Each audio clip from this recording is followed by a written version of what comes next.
Greetings everybody, welcome here to Prog Monster. My name is Murph, I am the host of this show. This is a show that is dedicated to progressive rock and other forms of rock music. So we're here with the episode of this week, which is a show that I do every Sunday afternoon, which just basically talks about what the content for the channel will be for this week. You know, what's going on each show, what, if anything, there's special that's going on, and then of course at the end of that I usually talk about what my future plans are for the show and what other things might be coming up in the future as well.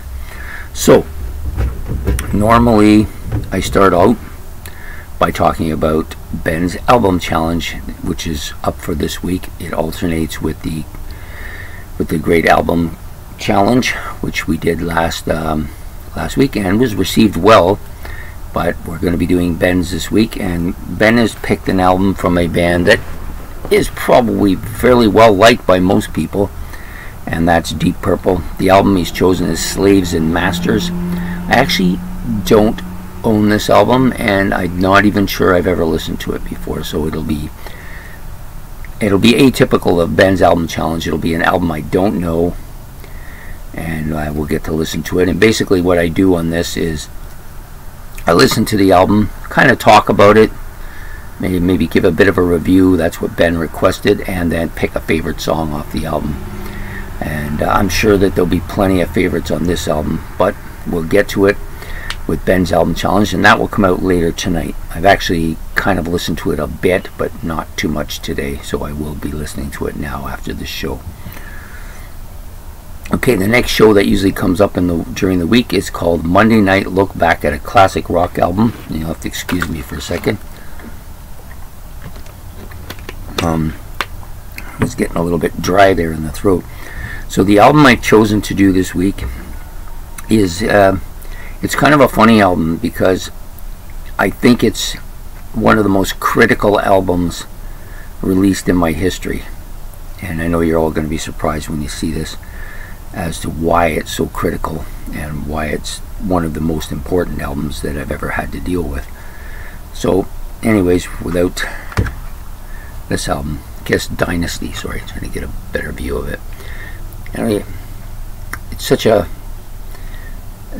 pivotal album in their history. It's also a pivotal album in my history. You know, the album cover aside, it's kind of a lame. None of them really look like they want to be there. I'm not sure I want to be there either. So why is this album so critical?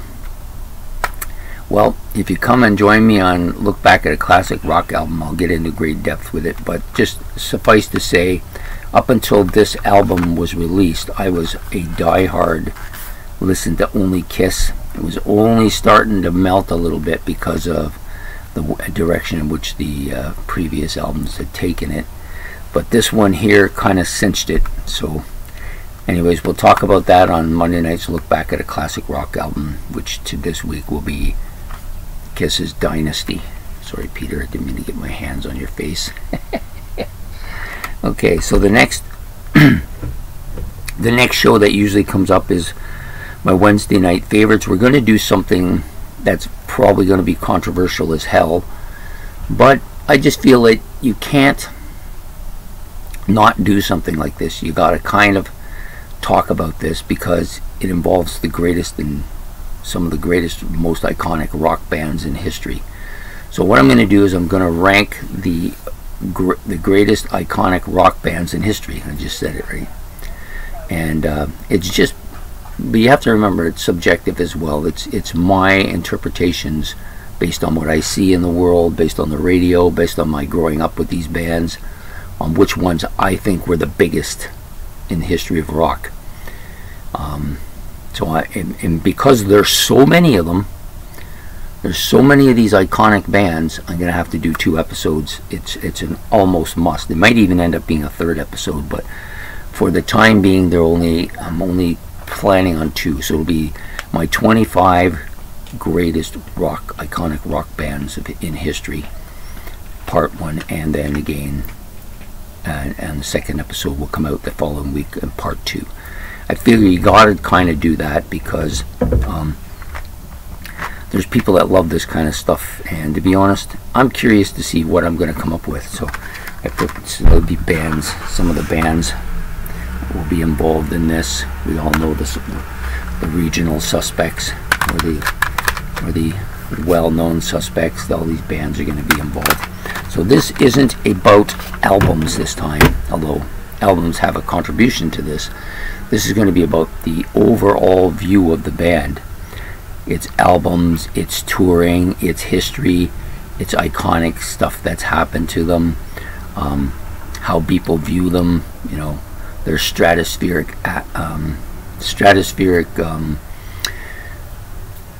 capabilities. All that stuff is going to be involved. Everything that makes them great is going to be involved, and I just chose a few of them just to show you some of the ones that'll probably be involved, and I'm going to rank those according to how I see them.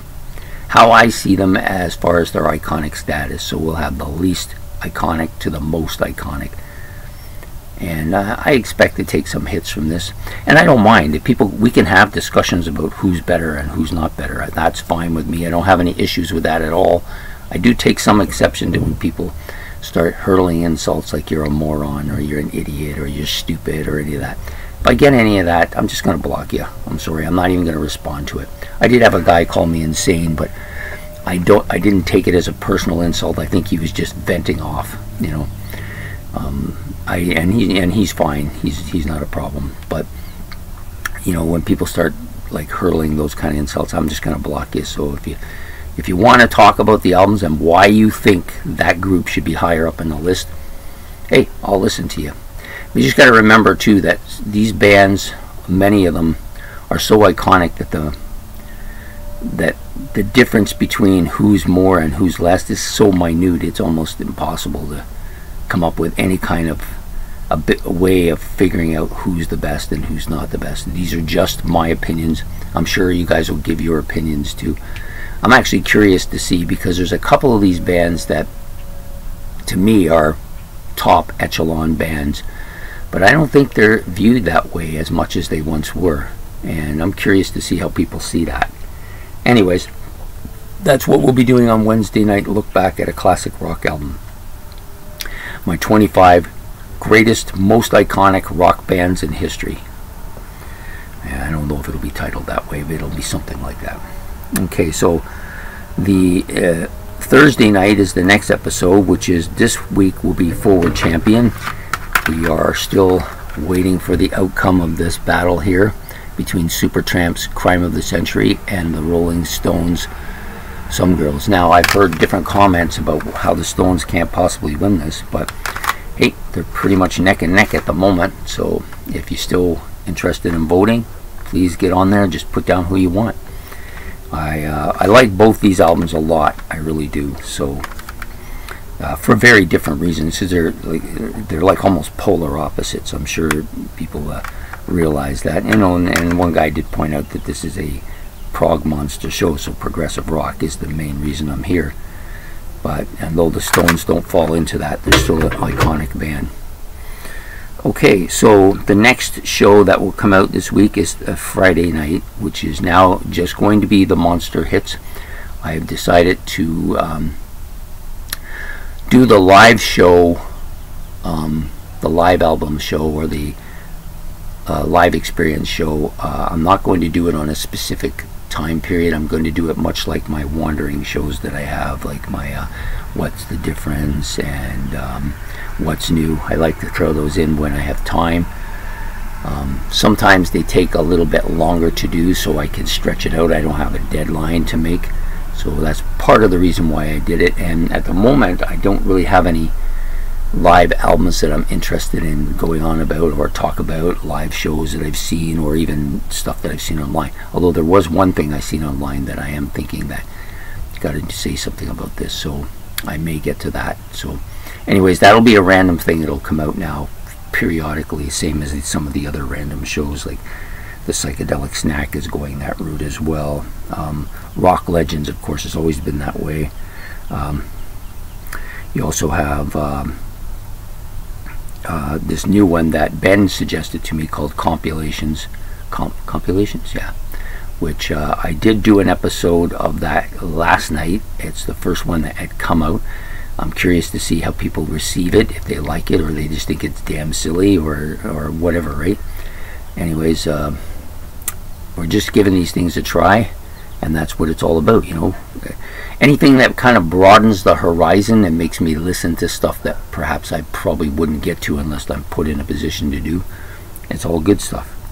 And then, of course, the other thing that's going on this week is the series that will continue through the month of July, all 31 days of July. So we have our great bands with those 2 or more lead vocalists. We are now, you know, coming down to the back half of the thing, which we get some really good people and some really good groups. Yesterday's or this morning's, I should say, was it this morning? Actually, no, I think it was yesterday morning's I'm thinking of. I thought was well received as well. So anyways, I hope everybody is interested in continuing to watch that series. I'm not sure if I'm going to do a series for August. It really depends on my current employment status, which is still being reviewed by several places, and I may have to move again. So, you know, I'm always on the move, so if I have to move again, that's fine. And that may necessitate some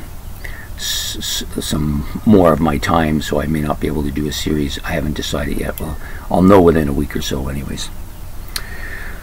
So that's it. Anything new coming up on this show? I have pretty much all the new shows that I wanted to put out have now at least been aired once, and I think I'm going to stick with this format for a while to try to get some stability.